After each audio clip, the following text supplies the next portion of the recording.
Simuseme bana, mnaogopa. Political conmanship. Members of the media, fellow Kenyans, we now know the Kenya Kwanza plan for taking over power and governing in the unlikely event that they take power. The UDA will produce the president and the deputy president. That is to say that in the coalition, UDA will produce William Ruto as the president and also produce as the deputy president.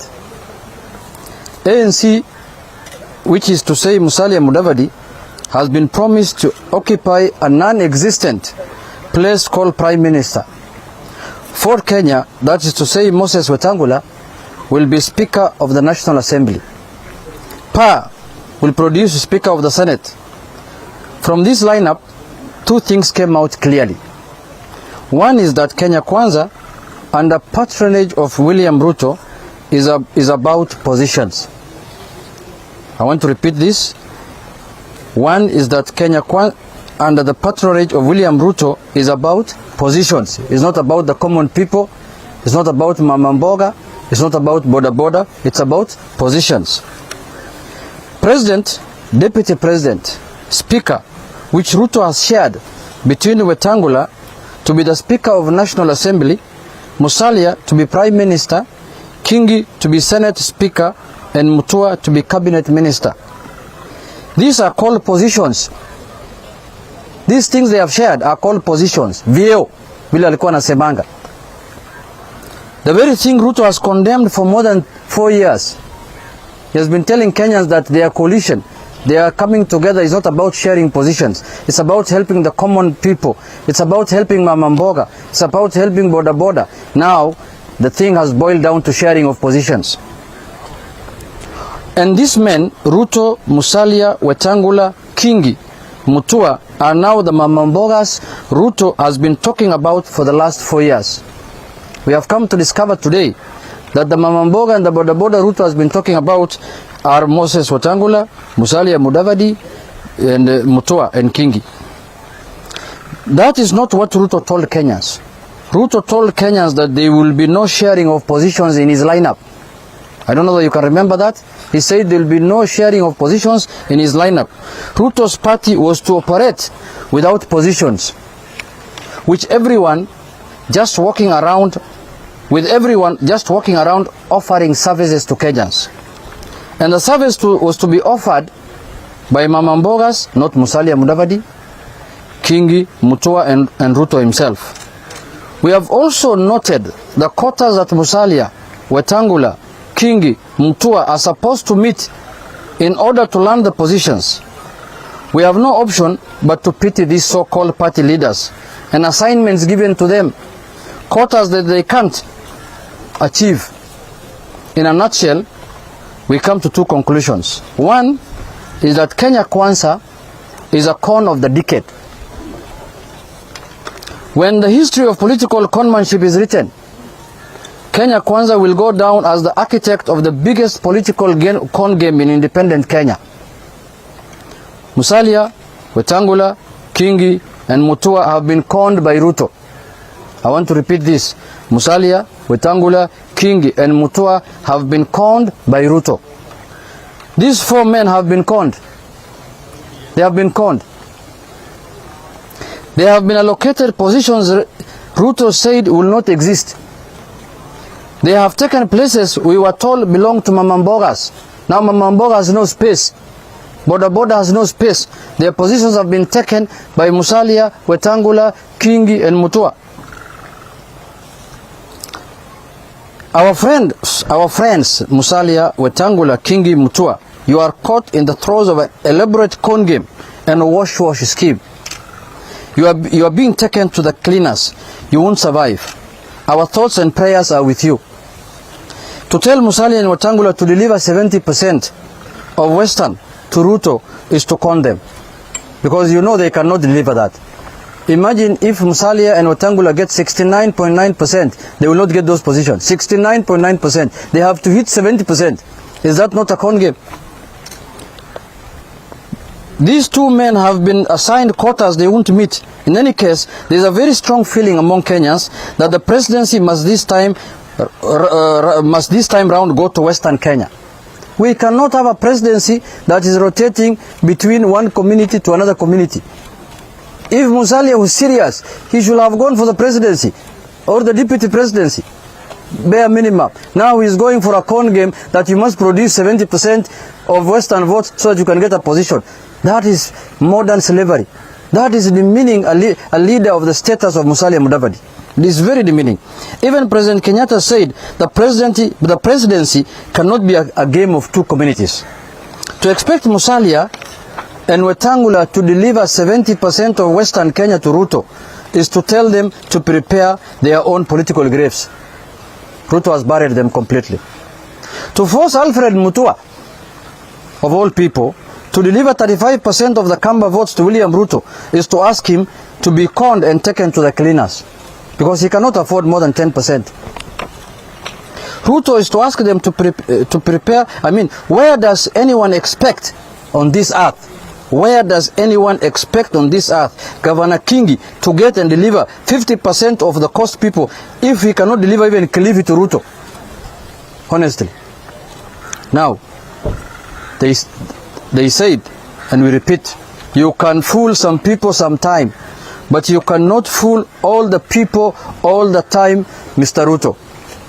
You can only fool some people for some time, but you cannot fool all the people all the time, Bana Ruto. Let us allow Ruto to fool Musalia, Wetangula, Kingi and Mutua among others, but let us tell Ruto he can't fool all of us. In any case, Kenyans agree with President Kenyatta that the presidency cannot and shall not be a preserve of two communities. We agree that with President Uhuru. The presidency cannot be the preserve of two communities. In Azimio, we have been clear from the start that Kenya needs a political and governance structure that accommodates all our communities, regions, and all their diversities. That is why we brought BBI.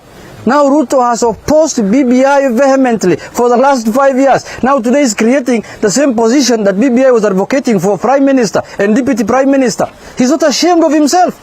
He spoke at Bomas 1, at Bomas 2, like somebody who came from the moon, and told Kenyans that we don't need positions. Today he's dishing out the same positions to Musalia and other people. That tells you what kind of character we are dealing with. A hypocrite per standard. He is the man who said we don't need BBI, we don't need to create positions, we don't need. Now he's reinventing BBI through the back door. Why didn't he join the train of BBI if he thought that he needs this position so much like the way he's doing? That remains our stand. No code games is in. That is what Azimio is. In Azimio, we have a leader who has suffered for what is right and not what is convenient, because Ruto is doing what is convenient for him. When Kenyans wanted to have BBI, it was not convenient for him, he opposed. Now he needs it, it's convenient for him, he is reinventing BBI through the back door. Let us leave conmanship to Kenya Kwanza. Let us pity Ruto, conned victims, but let us stand with what is right. As Azimio, we are determined to end this politics of conmanship and of taking adult politicians to the cleaners. End of my statement. Na ningependa kusema tunaonea huruma wale watu ambaye wamekuwa conned jana. Tunaonea hao huruma kwa sababu hawa ni viongozi ambaye tunawaheshimu. Ni viongozi ambaye walidanganywa ati sisi hatutaki BBI, si hatutaki vyeo, tunataka kusaidia mama mboga, tunataka kusaidia mama zili boda boda. Unapewa cheo ambaye haiko kwa katiba. Musalia Mudavadi unapewa cheo ambaye haiko ati 14 days after Ruto is elected. Who told him Ruto will be elected? He is going to do an executive order to appoint Musalia Mudavadi. Really? And when we wanted to make that position constitutional through the BBI, Ruto said we don't need positions. We want to serve the common people. We want to help do services to the people. We are not interested in positions. So nataka kusema kwa kumalizia ya kwamba hii siasa ya conmanship, sijui inaitwa nini kwa Kiswahili? Jo, usinisaidie bana. Utapeli. Siasa ya utapeli lazima ikome. Kama wananchi wanataka BBI, wanataka vyeo, sema ukweli. Usitengeneze vyeo kwa dirisha, kwa mlango ya nyuma. Kwa hiyo machache, asanteni sana, Mungu awabariki. Wacha gavana pia asungumuse.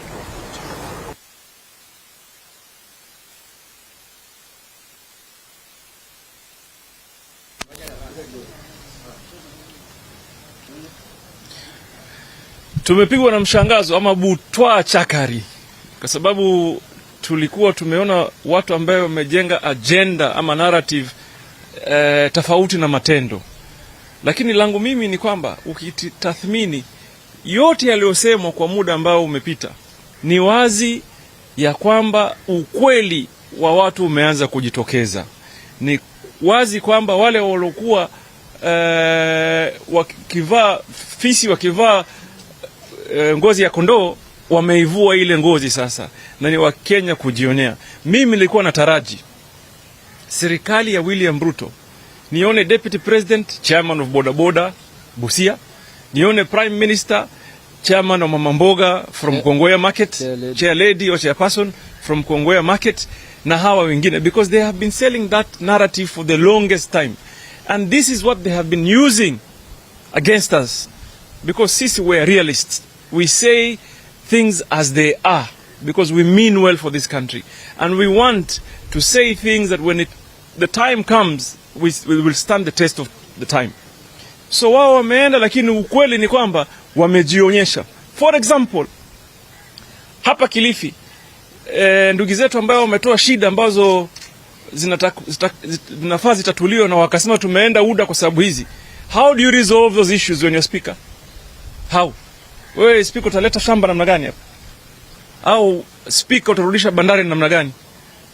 You know? Ama utafanya hizo ajira, utaandika watu through the Parliamentary Service Commission, watu watatu, lakini huwezi kutatua shida za watu wetu kwa kupitia positions za kibinafsi.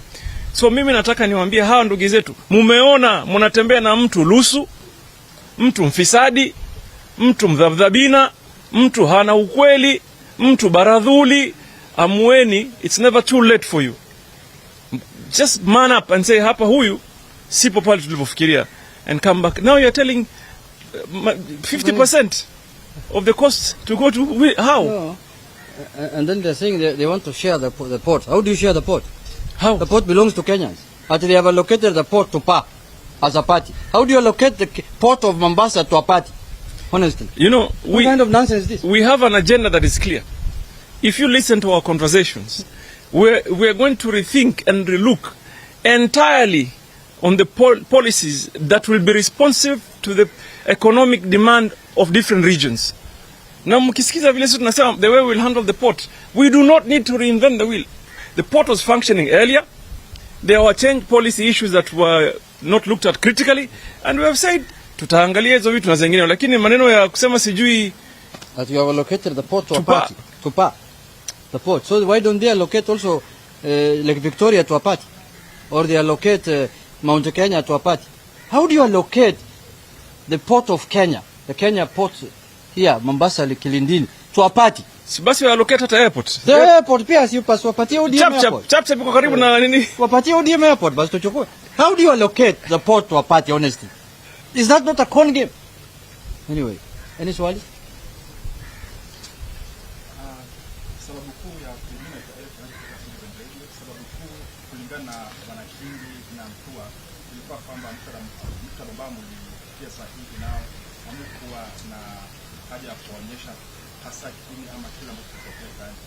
Sasa wanasema mimi mwenyewe mtoa matapeli kwa sababu hamkuwa mnasema wazi yale ambayo yanafanya. Kisha hizi ninavyoonyesha ni kama mnataka kuna Kangula na Mjabadi na Kindi ambao tayari wameenda huko kufuzu na zingine na kazi za asili.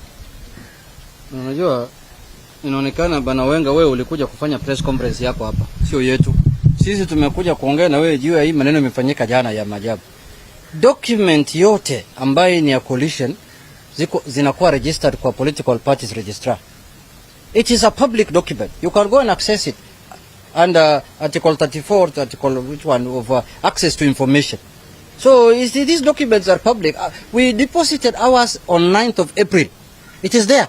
Anybody can go and peruse it. Like the way theirs now has been. This scandal has happened yesterday because this document of Kenya Kwanza is the biggest scandal that has happened in Kenya. The biggest con game. So Ours is not being fought over because it's not a scandal. This is a scandal. Hata hiyo village unit ni route ndefu. Swali unafaa ujiulize wewe, you call yourself a leader. How then do you come out uambie watu ati niliweka sahihi kwa trust ambayo sijui lisema nini? Kama si uzembe nini huko? Ulikuwa kicha. Ulikuwa unapiga signature nini?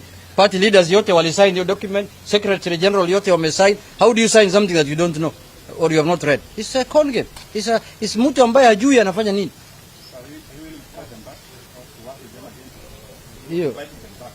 Hiyo sasa wewe kama uko na chama yako ite hao.